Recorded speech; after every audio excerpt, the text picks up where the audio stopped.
So we're almost live. For those of our buddies and collaborators just joining, comment what emoji are you feeling in the chat, or what what role do you play in tech? Design, product, research, engineer, copywriting, student. Awesome. So we are live. Thank you all of our buddies and collaborators for joining us today. We're super excited to be running this event with our buddies at Co.Lab. And just to kick us off, I'll share a couple of slides about Design Buddies, and I'll hand it over to Sefunmi to talk about Co.Lab. So Design Buddies, if y'all are new, we are I love the word wholesome a lot. We're a community that provides a lot of resources to help y'all level up your design career. So we have a lot of events like this, mentorships, workshops, and more. We actually have 37,000 members. I haven't updated this recently. Definitely feel free to connect with us on any of our social media platforms. And I'm Grace. I founded Design Buddies, and full-time, I'm a product designer. There's some house rules. Events are recorded, and y'all be sent the recording to our YouTube channel. It's also being live streamed right now. So if you don't want to watch on Zoom, you can go search Design Buddies on YouTube and you can find it. Definitely engage in the chat. We're all like wholesome buddies, buddies and collaborators just vibing here. So if any of our wonderful speakers says something you resonate with, feel free to just like vibe and bounce off y'all's ideas in the chat. But definitely try to keep all your promotion links in our networking sheet. We'll also have some time at the end where we always encourage y'all to just plug away, connect with each other.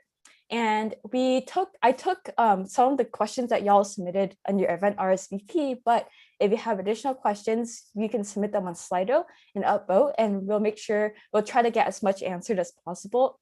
Towards the last few minutes, we'll have a group selfie. We also have some fun Zoom backgrounds in case y'all want to use. Definitely share takeaways in social media, tag Design Buddies, tag Co.Lab. We'll definitely retweet, we share them on our Instagram stories. Connect with us and fellow buddies and collaborators, hop on Discord, have fun. And with that, I'll hand it over to Sefunmi to introduce Co.Lab. Thank you so much, Grace. So I'm going to go ahead and share my screen. Hopefully everyone can see. Can everyone see my screen?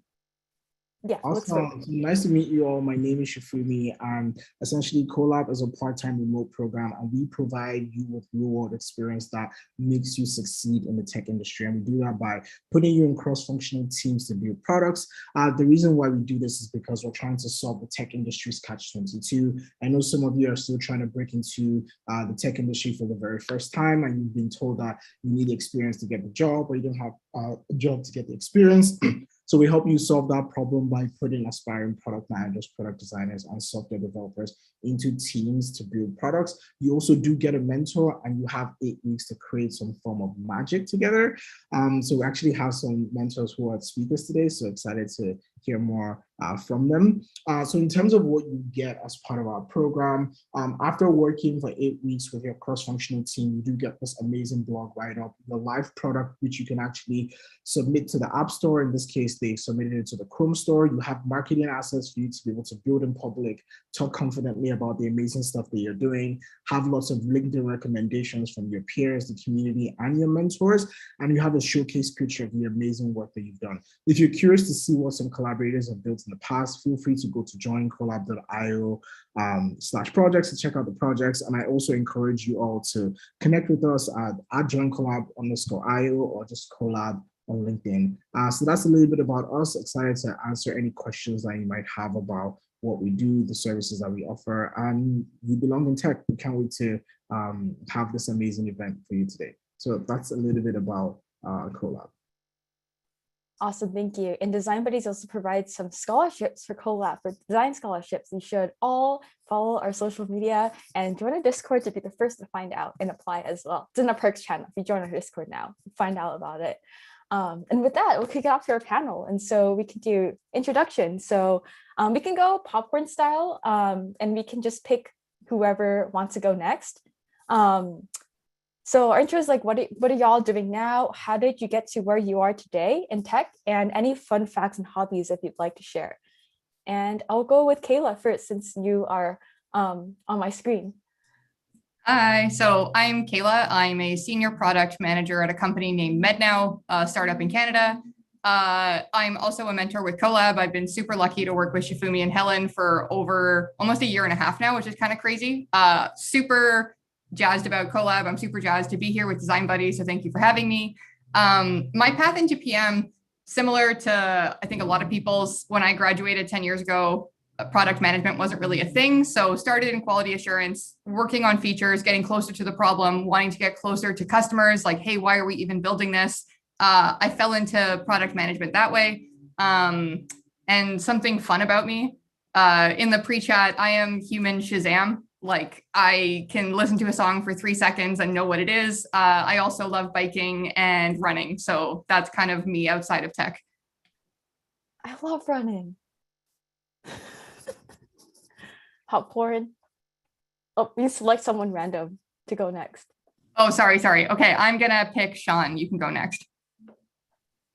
All right. Hi, everyone. My name is Shaun Hickson. I am an engineering manager at Google and also a Co.Lab mentor. I just finished my first round of Co.Lab mentoring, which was just a really wonderful experience. And definitely check that out if you're looking for an opportunity to get more team-based experience.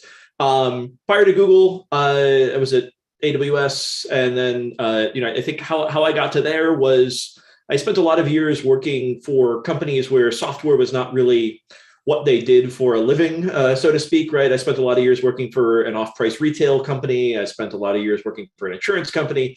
And I had sort of set myself a goal to work someplace where the technology that I was building was going to be more at the center of what the company actually did to make money. And so I've spent my last 5 years or so trying to work my way into more interesting roles and do more exciting stuff. And really happy to be where I am at the moment. When I'm not working, I spend a lot of time wandering around Brooklyn with my girlfriend and our dog, who has an amazing underbite. I wish I should have brought a picture to show you because it's a real crowd pleaser. Okay, and I will kick it over to Brenda. Hi everyone, I'm Brenda. I'm an event coordinator for Design Buddies, and I'll be your moderator for the chat today. I'll popcorn it to Sefunmi. All right. Well, I've done an intro already, so I don't want to take up more time. So I actually just popcorn it to Minjun. Over to you, Minjun. Hi, hi everyone. My name is Minjun, and I'm currently a UX designer at Microsoft. And before I joined Microsoft, I was working at Amazon and Wayfair as a UX and a product designer. So through I graduated from the UX design major at University of Washington, Seattle. But before that, I actually studied in 2 different majors. One is literature and education. So through my way to UX design, I did a lot of different job as a teacher and as an editor, but I'm always looking for the opportunity where I can leverage or learn some sort of design skill like Photoshop, InDesign to do some even just visual or graphic design works when I was working in this local magazine. So I can share more about some advice for transitioning into UX design and what kind of skill I leverage into the interview. Thank you so much for meeting with all of you. Awesome, great. Thank you so much for all of those amazing intros. So I'll actually kick us off with the first question, which is, what does collaboration look like on your team today or at your company? So I'm curious to hear your thoughts. And we can actually just circle back and start with Kayla, and you can start us off. Awesome. So collaboration to me as a product manager is engagement. Like, do the engineers care about why we're building something? Does design understand the problems that we're solving? Do they understand who we're building it for? I love working on teams where everyone's excited to be working on the projects. They have context and everyone really knows why they're doing the work that they're doing. So that's what collaboration looks like to me. And what are the processes on your team today, like in your company? Like, how do people collaborate? Who are the main folks that you tend to work with in your role?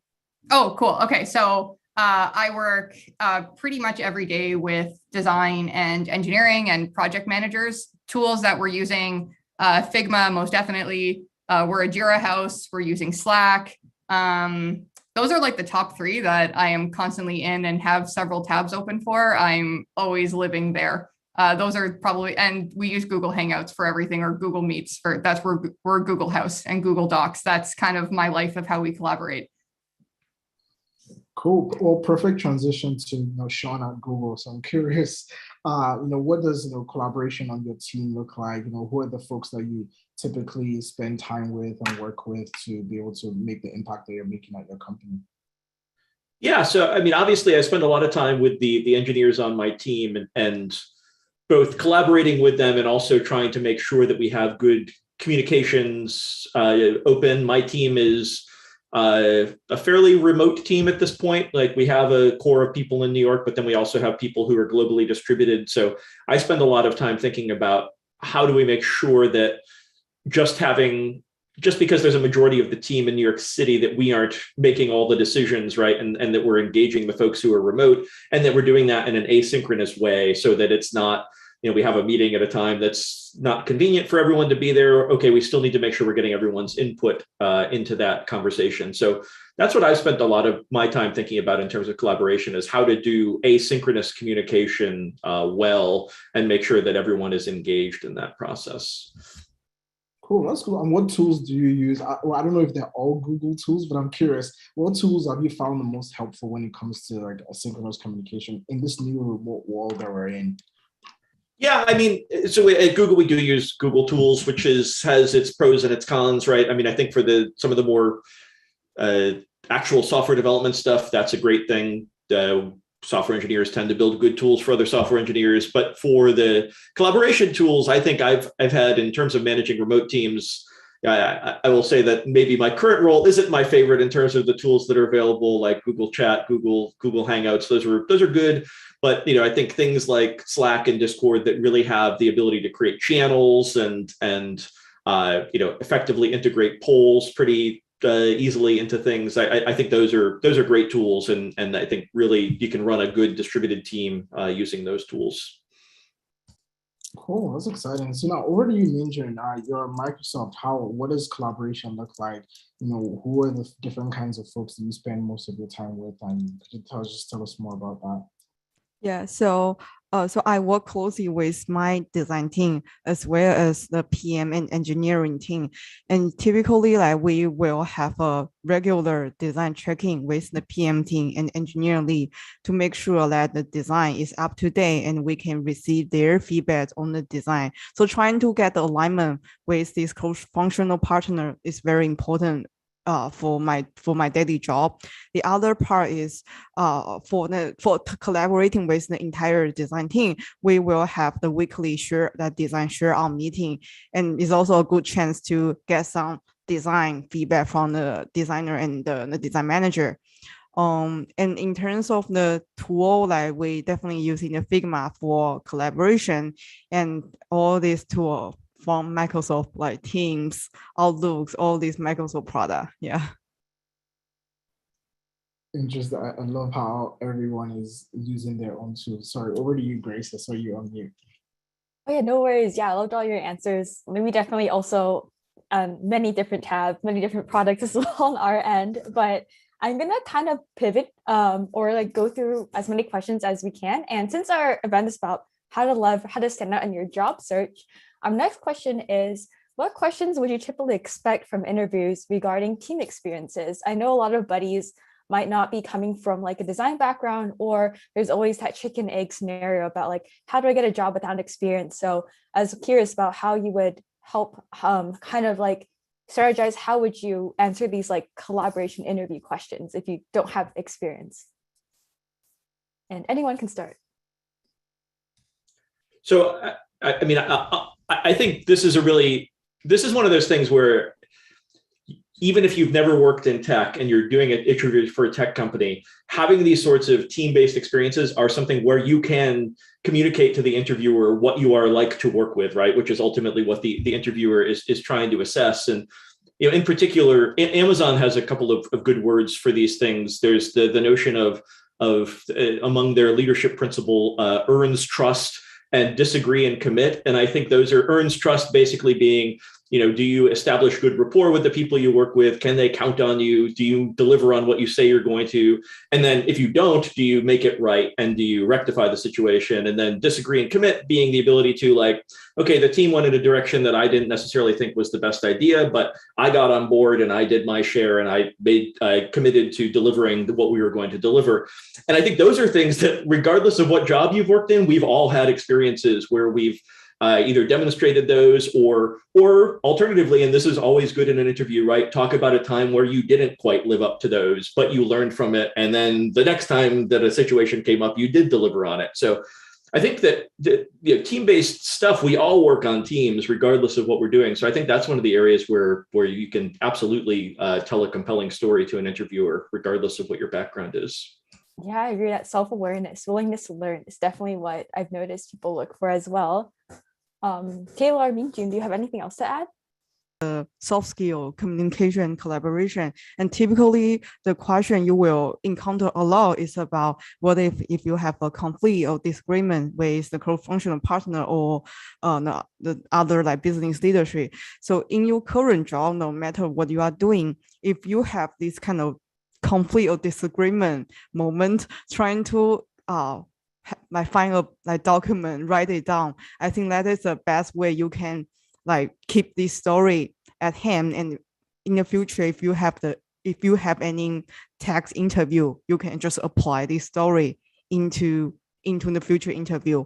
And also think about what kind of soft skill from your current job could be applied to the UX or product design position, and something like presentation skill, like storytelling, like communication with the customer. All these things you can think about and propose the example. Think about the example and the story from your current position. Yeah. Yeah, I think they answered it wonderfully, so I have nothing else to add.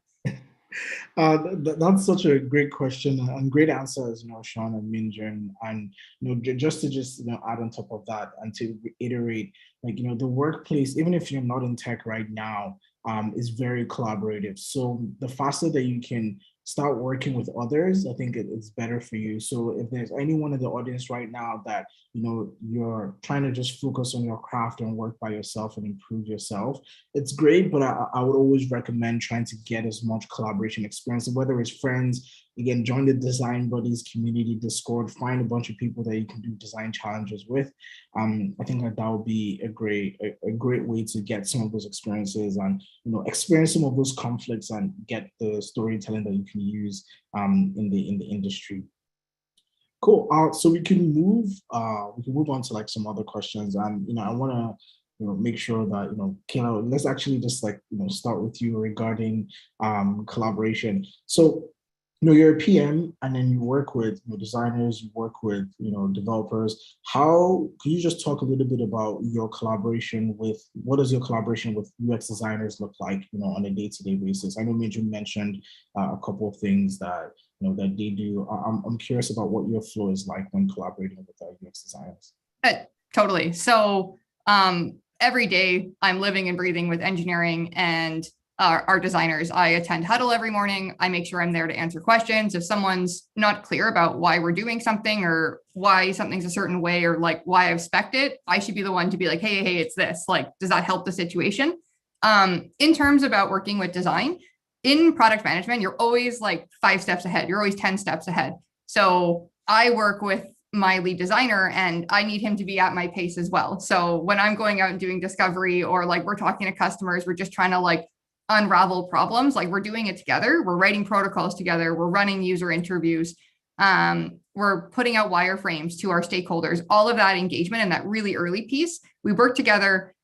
We take it back to engineering, we get estimates, and then we kind of go from there and make our high fives. So we're very collaborative. If for some reason one of us can't be there, we totally trust each other to take on that situation and just bring the other person up to speed. But I think communication is so important in what we do. I live and breathe in Figma and in Slack. We're always using FigJam now too. I'm obsessed with to write sticky notes and really understand what are we doing? What's trends that we're seeing? What's things that we discovered? Just writing down as much as possible before it's out of our heads.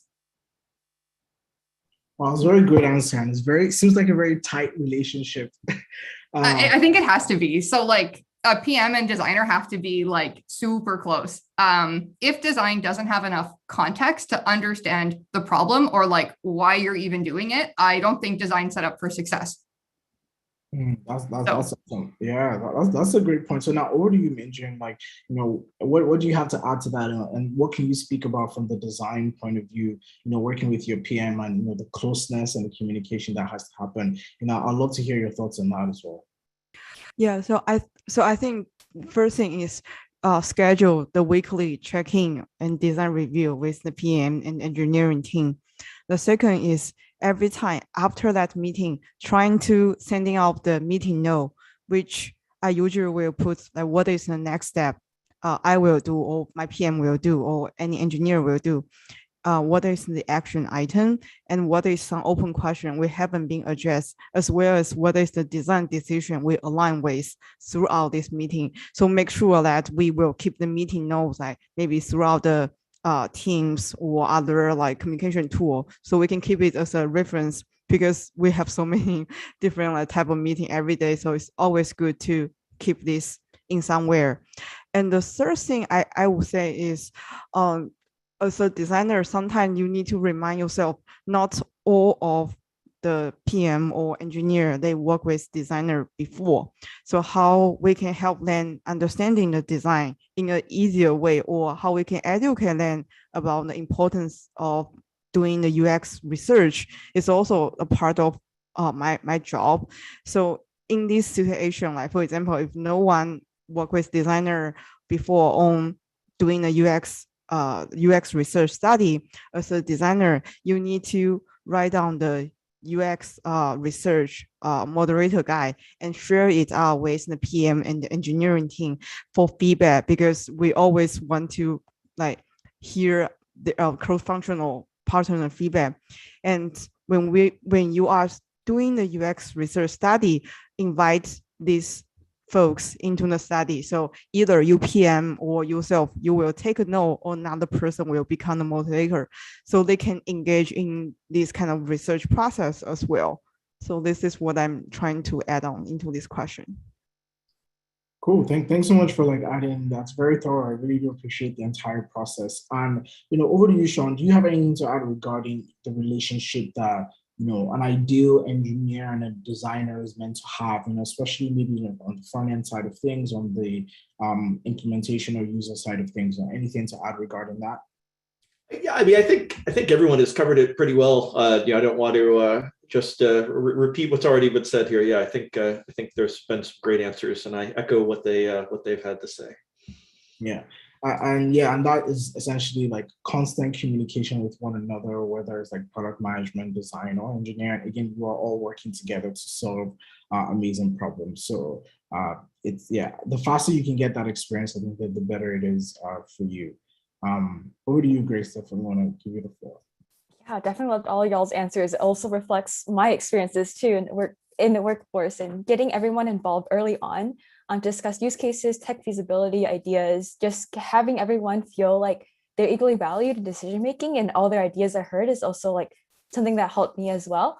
Our next question is, I know y'all discuss like ideal, very happy experiences, workflows, but sometimes like, I guess like, especially for our audience, collaborators and buddies, I'm assuming most of you are pretty new in your design career. And I guess this question is more like, in the interview, you're often asked about like, how would you deal with conflict in a team?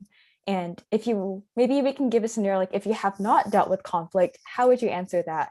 And that was a question that was submitted on Luma. If you had a happy, smooth sailing experience, how would you answer a conflict question?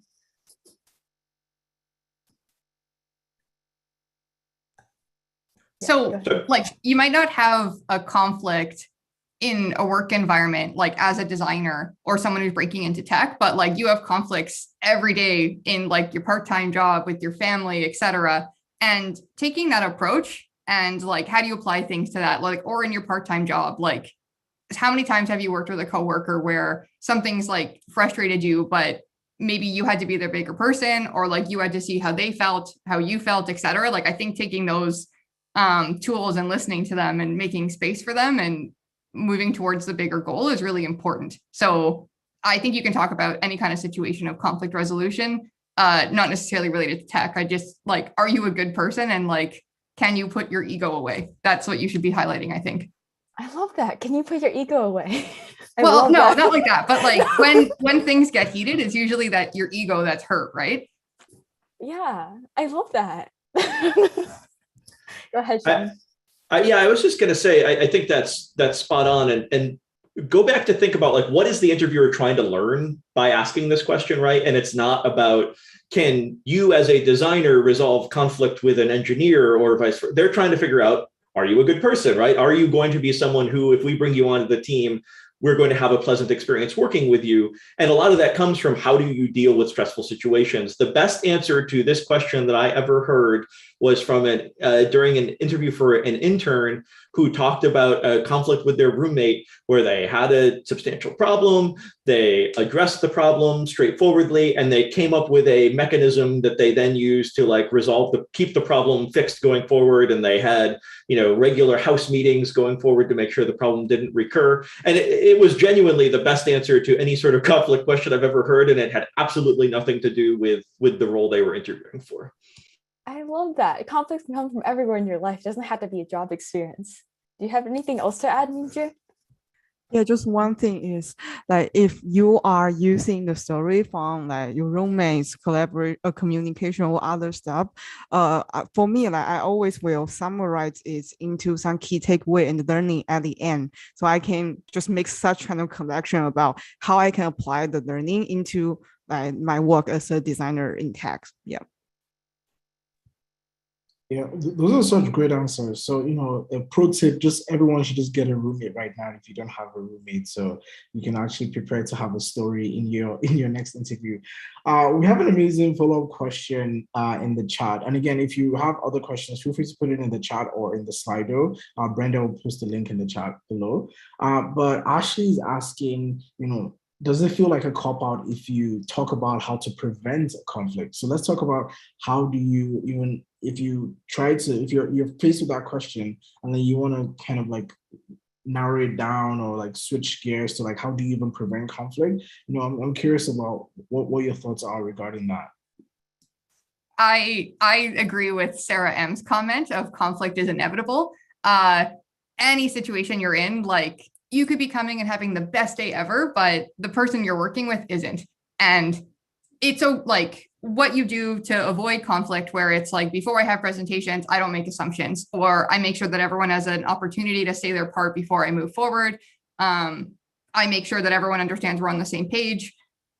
There's things that you can do, but like, to say like, I never have conflict and I'm perfect. Like if I heard that in an interview, I would be like, okay, that's kind of strange because conflict's everywhere. But like, I'm totally like conflict adverse too. And like, I'll take on everything on myself, on my back, before I like burden somebody else. But like, there's times too where you're going to have difficult conversations with people to be like, hey, I really need you to move forward on this. It's actually blocking like X, Y, Z. Like, how can I help?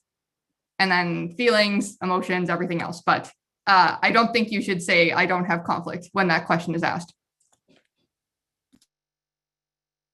Yeah, and the other thing I want to say is like, the conflict is not about like you are not a good designer or the PM. It's more about like people have different perspective on for the project we are working on. So yeah, I think it's hard to prevent conflict in the daily work because it's just everywhere, and yeah, just take it and get alignment. Yeah, great answers all around.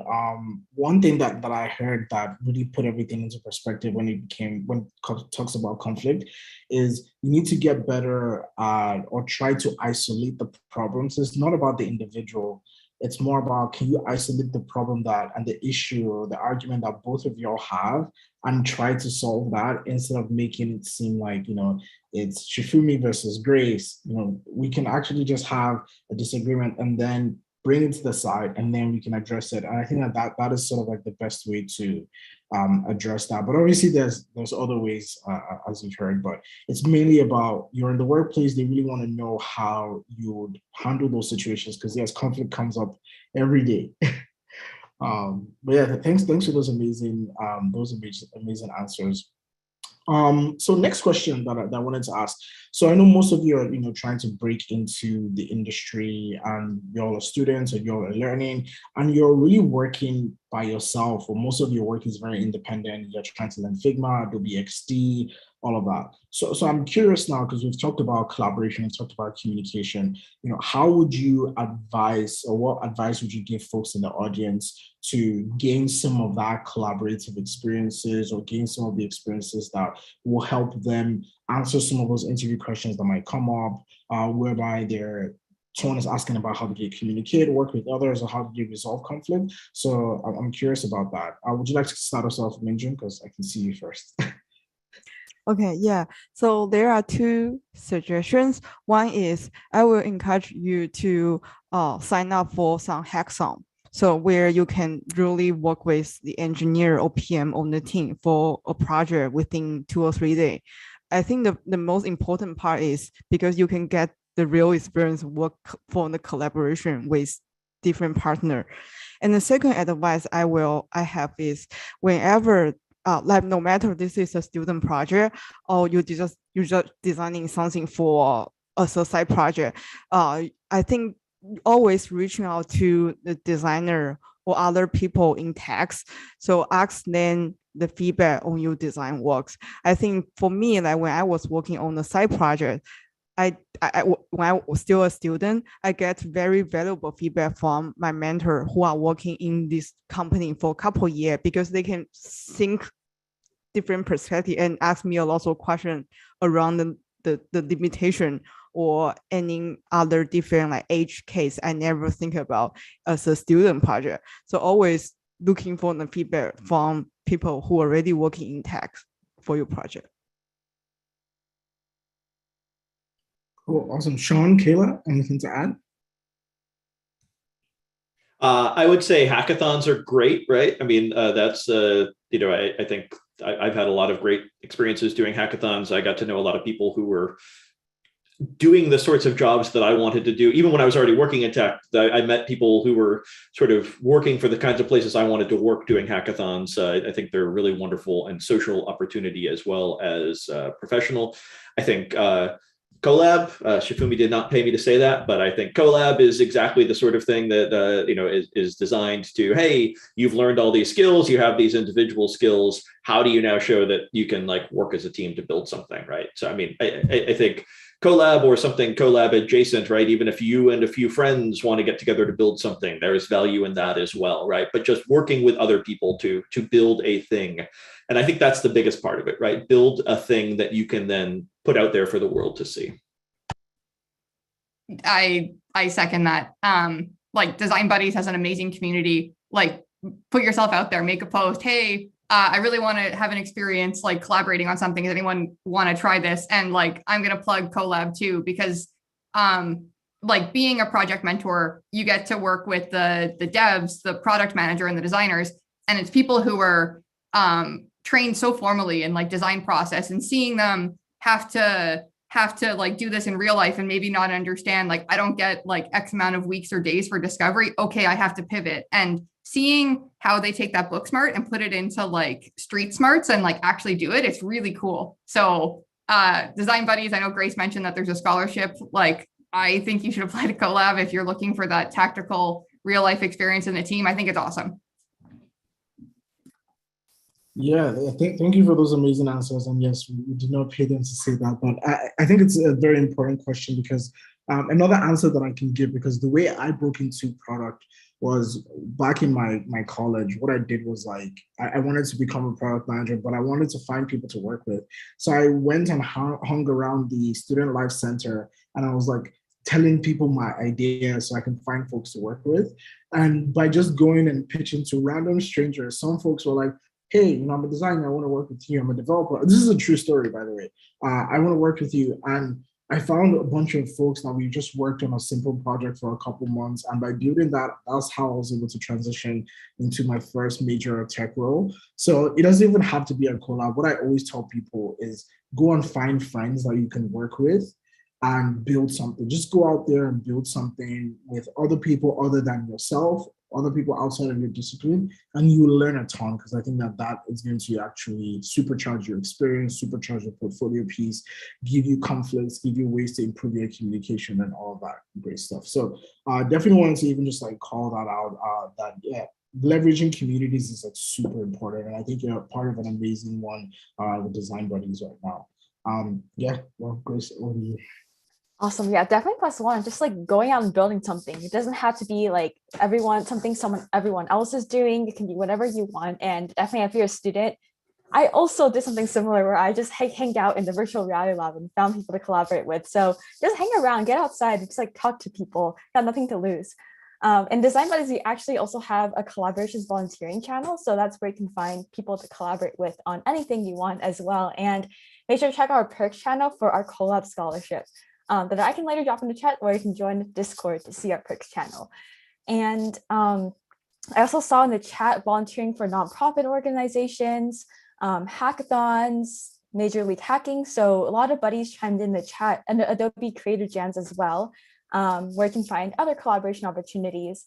That's actually how I broke into design. I was actually a bioengineering and computer engineering major, graduated undergrad in 2019, and landed a design role like a year later, despite just like randomly making projects with people. So I feel like it was really great for me, at least, to gain design experience that way and just look into YouTube videos and yeah, and just like make stuff. But I know we haven't touched on this topic that much yet. And this is one of the questions that was submitted in the chat is, since we all mentioned that conflict is kind of everywhere, but more like in a workplace, how would you deal with pushback in your organization, whether from clients or other roles you work with or other constraints in your life as well, like dealing with conflict?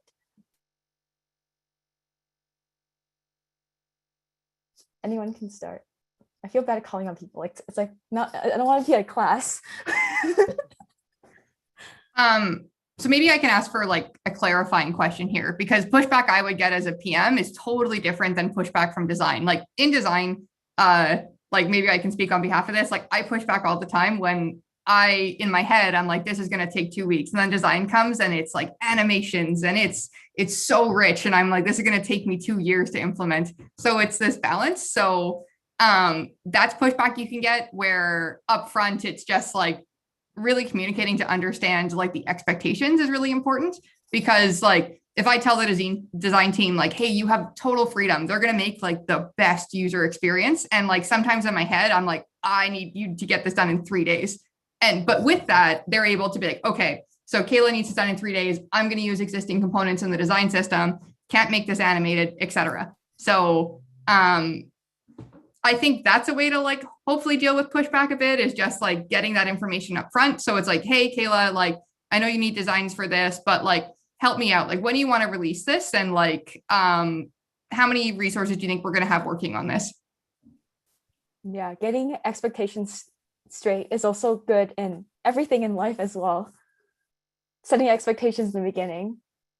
Cool. Anything else to add, Minjun and Shaun? Yeah, I would just throw out there that I think ultimately you want to understand when you get pushback, it's helpful to understand what the underlying pushback is, right? Like maybe the pushback you get is, hey, this timeline isn't acceptable. But maybe if there were more features that came along with the longer timeline, that would be acceptable, or vice versa, right? Like really don't just take, when you get pushback that says, hey, X isn't going to work, don't just take that at face value, right? Like delve into it with that person and work through like what the underlying concerns are. And then it's everything is a negotiation, right? And you know, there's always a way to create a win-win situation. You're both working for the same company, you're both trying to achieve the same end goals. So treat that person as a partner and not as a competitor, and come up with a solution that works for everyone. Yeah, I love understanding the root problem. Just keep asking why and how, and like, why do you think that way? And try to get the other person to explain the rationale. Helped me a lot as well. Anything else to add, Minjun? Yeah, I think so. From the design perspective, there are two kind of pushback I usually get from the cross-functional partner. One is the technical constraint limitation. For example, this is a new component and it didn't coming from the design system, and we can do it within a week. So in this situation, trying to understanding the technical limitation and how we can address this immediate problem within a week is more important. The second one is more like the business requirement. And usually I will hear a lot of from my PM is like, we have to add like this thing or add this feature because of blah, blah business requirement. So in this situation, trying to understand what is the business goal and the metrics look like, why we should add this into the design, and trying to get alignment and prioritize all these different like current design and future design with UPM and engineer is super important during this kind of pushback. Yeah, definitely agree. Getting all these business constraints and technical limitations early on help a lot as well. Go ahead, Sefunmi. Yeah, I think a very, very difficult question, very difficult situation to be in because no one ever wants pushback.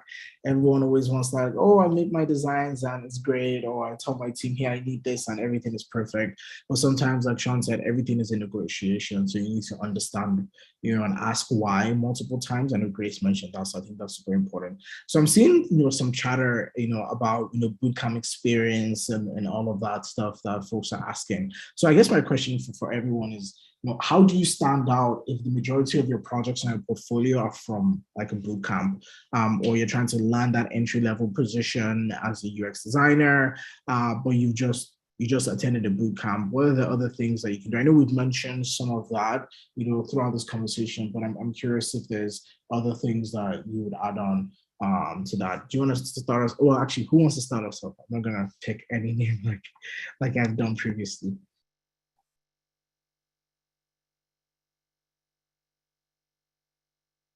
I can answer first. So I think for presenting the project itself, here is a couple tips. One is think about the story. Storytelling is the key for presentation. And for the storytelling, think about what kind of challenge you have ever encountered during this project. And trying to, I think I always think about 3 top challenge in my mind. That will be a biggest challenge I have ever had during this project. And I will talk about how I solved the challenge as a designer or as I'm doing a side project. And the second is for the presentation itself. I think the visual design of the presentation also really matter if you are applying for the designer job. And I think some of the very amazing presentation I have ever watched before, they will draw like their illustration for themselves to show they have actual like design craft or visual or graphic design skill.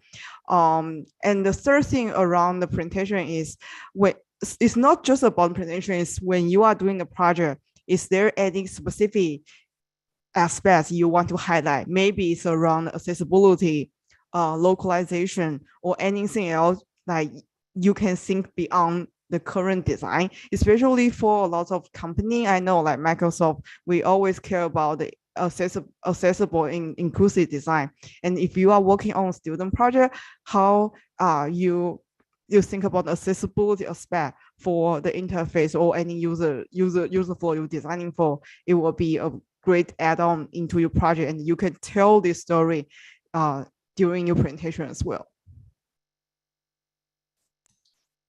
I would also, I think that's fantastic. I would also say, I think writing about what you've learned, what you're learning, what you're working on is a huge thing.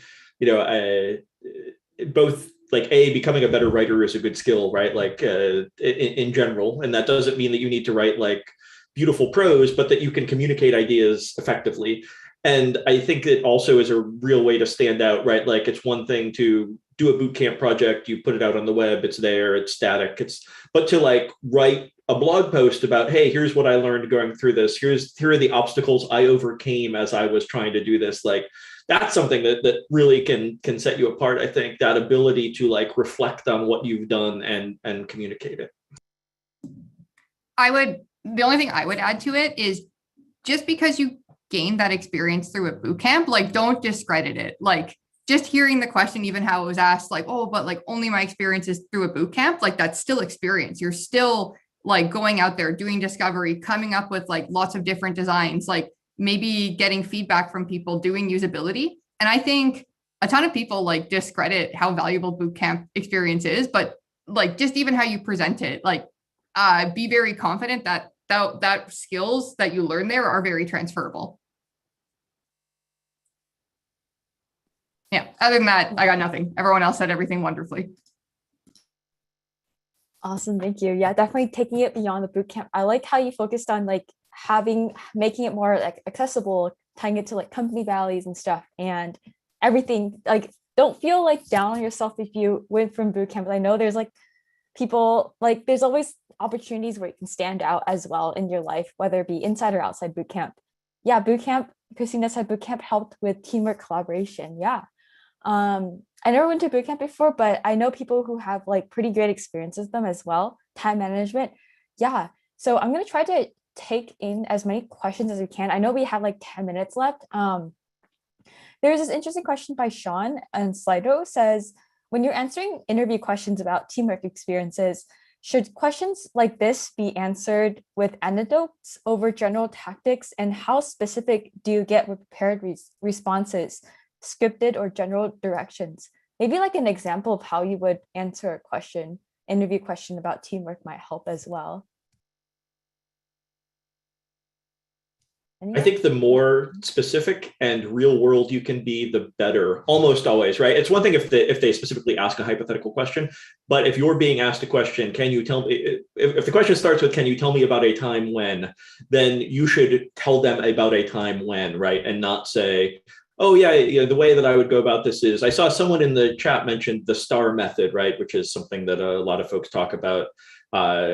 Which, now, of course, I'll forget the acronym, but something like situation, task, action, and R, and talk about like what was going on, what you did, what was in front of you, what you did, and then the result for the result of the what you did, right? So.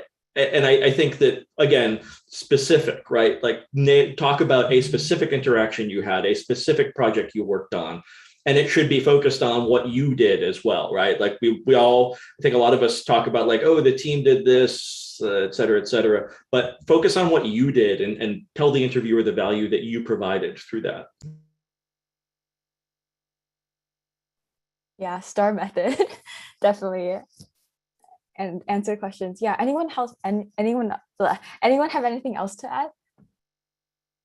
Yeah, definitely be more specific, because some of the team, they will ask you the follow-up question based on the example you just shared. So be more specific, so like they can like ask more detailed question, and you can also show that this is the real example, like you actually did this project and work with this person. Yeah. Yeah, I love adding specifics. Anything else to add, Kayla? Maybe just something like I've done quite a few interviews in my life too. And sometimes like in these situations, like everyone's really nervous. You have 20 minutes to convince someone that you're a rock star. So to Shaun's point, like, tell me about a time. There is sometimes when people just kind of want to be like, hey, do you have project management experience? And you could be like, yeah, do you want me to tell you about a time? Like, make sure that you clarify that they want you to tell you about it before you go into a monologue. Cause sometimes they're just like, it was a yes, no. So just like, I know like it's really, really hard because you're always thinking of the next thing that they're asking, but like really being like understanding like how they asked the question. And if like you didn't quite hear it, be like, oh, I'm sorry, could you repeat that? Yeah. I think that's really important. Yeah, trying to find out what they're trying to get out of it. Like kind of like not user tests, but like just like vibe check what they're trying to find out and address it, like instead of going on monologue. That's a mistake I used to make. I used to go off monologues and it was a yes no question. So definitely clarify with them. And to help, and just to add on, to help with the monologuing and whether or not you should be scripted or not, One of the things I've done in the past that's helped me out is I actually have a document where I put all my stories in, whether it's like conflicts, good times, bad times, communication, different examples. I actually created a matrix. This is like super helpful. I created a matrix about any possible scenario or situation that they could ask me about, whether it's about leadership, it's about teamwork, about communication, and having those stories and having a clear way to answer that, I think will be helpful. So whenever anyone asks me a question of like, tell me about a time or something similar, one thing I do first is like, wait, let me think about that. So I think, and then I just imagine my matrix and I try and determine which one I want to talk about. And then it's a lot easier to just like go into it and say, okay, let me tell you about a time that I worked with, you know, a teammate that I had a conflict with.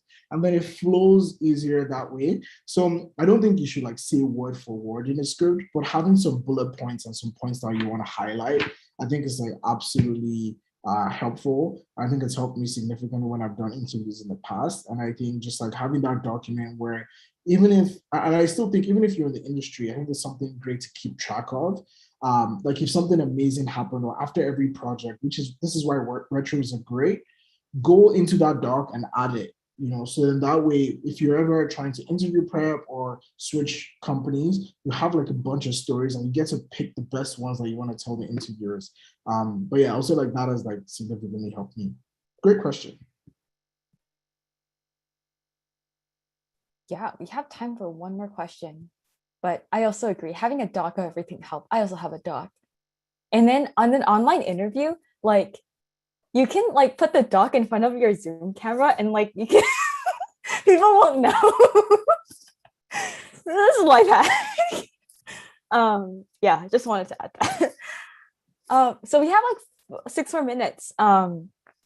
Sefunmi, do you want to ask a question or did you want me to pick? Yeah, one? it seems like there's some follow-up questions, but I think, you know, I just want to freestyle on this last one, you know, and I think that the last question I want to ask is, you know, advice. What word of advice would you give to any aspiring person, whether designer, developer, PM, who's trying to break into the industry, whether it's on confidence, competence, or the things that they can do to make them successful?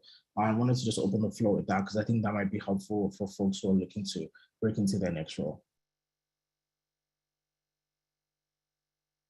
I can go first.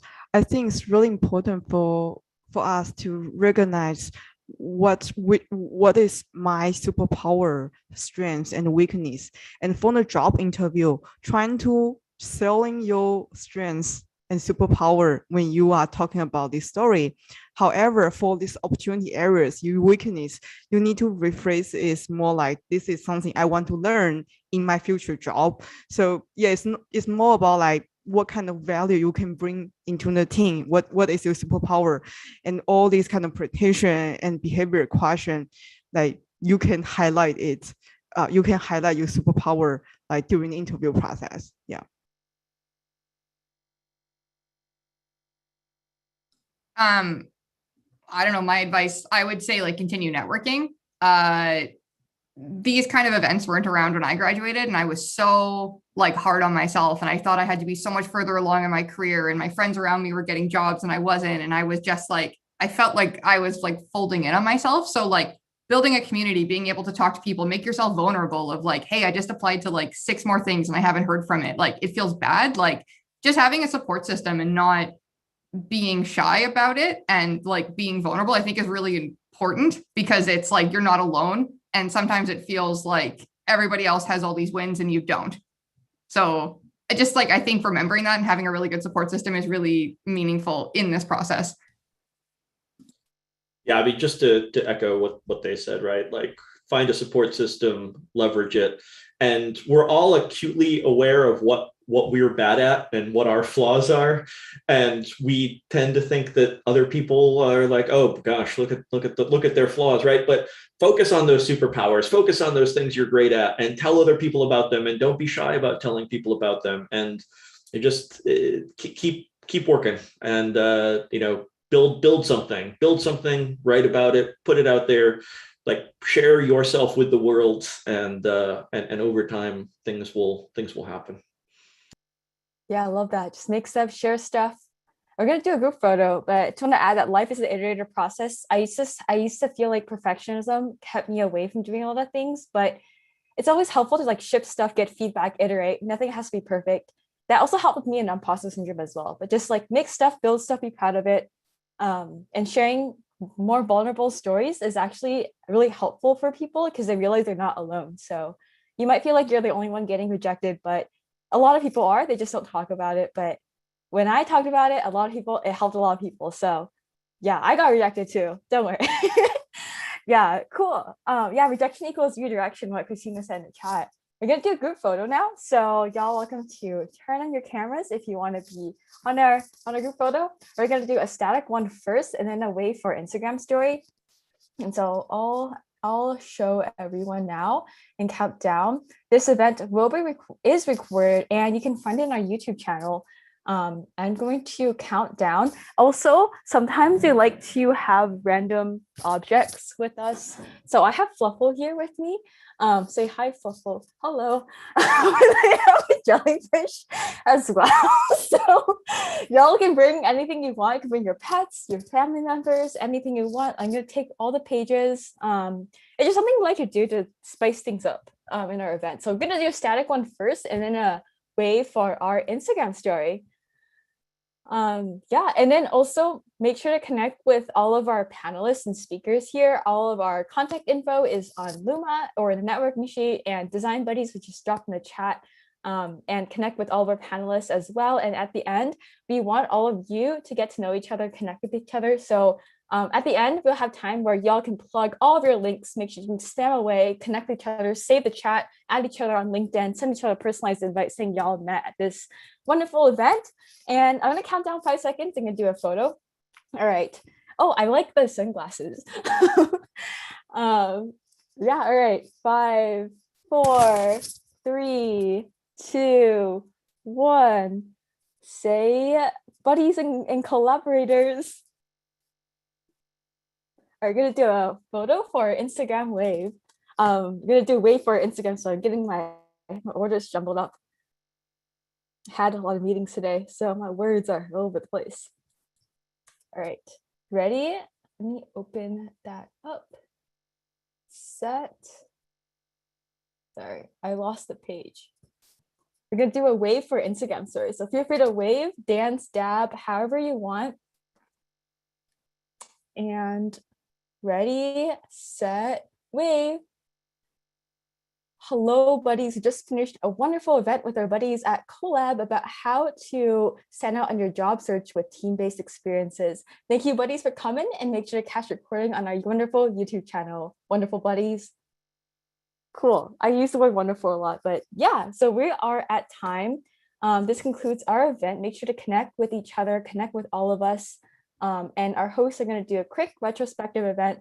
I'll plug my social links as well in the chat because we're all plugging away here. And for all of our event coordinators, panelists, plug your links. Oh, also, yes, see Sefunmi in the chat. Apply to join upcoming cohort. Get $100 off with code STARBuddies. Take the chat, connect each other. We talked about the STAR method a lot. And I know there's still the Design Buddies scholarship, but again, not everyone can get it. So if you're interested in applying for the upcoming cohort, just put STAR Buddies in your application, and then we'll give you that $100 off. Yeah, I'm super excited, and thank you all for joining us. Yeah, thank you, everyone. Bye, everyone. Remember, STAR Buddies. I love that. Yeah.